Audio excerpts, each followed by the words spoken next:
స్మితా సబర్వాల్ ఒక బాధ్యతాయుతమైనటువంటి అధికారి, చాలా పర్ఫెక్ట్గా తన విధులు నిర్వర్తిస్తూ ఉంటారు. మంచి సామాజిక స్పృహ కూడా ఉన్నటువంటి మహిళ. తనకిచ్చినటువంటి టూరిజం డిపార్ట్మెంట్లో ఇప్పుడు ఒకవైపున బ్యూటీ కాంటెస్టులు నిర్వహించబోతున్నారు. దీంట్లో కాంట్రవర్సీ ఏంటంటే, పవిత్ర పుణ్యక్షేత్రాల దగ్గర బ్యూటీ కాంటెస్టులు పెడుతుంటే దానికి వ్యతిరేకంగా విశ్వ హిందూ పరిషత్ ఒక వార్నింగ్ ఇచ్చింది. ఏదైనా ఆలయాల దగ్గర పెడితే ఊరుకోమని. ఆల్రెడీ 2 ఆలయాల దగ్గర పెడుతున్నారు బ్యూటీ కాంటెస్ట్ అన్నటువంటి దానికి వ్యతిరేకంగా ఉద్యమిస్తాం, తీవ్ర పరిణామాలు ఎదురుతూనే హెచ్చరిస్తున్నారు. అది ఒక కాంట్రవర్సీ అయింది.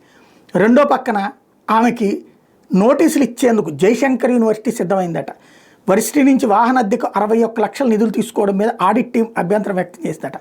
ఇది ఎప్పుడే అంటే 2016-24 మధ్య 90 నెలల పాటు అద్దె తీసుకున్నట్ట స్మితా సబర్వాల్. వాహన అద్దె కింద తీసుకున్న నిధులు తిరిగి చెల్లించాలని యూనివర్సిటీ అంటుందంట. స్మితా సబర్వాల్కి నోటీసులు జారీ చేసేందుకు రంగం సిద్ధమవుతుందట.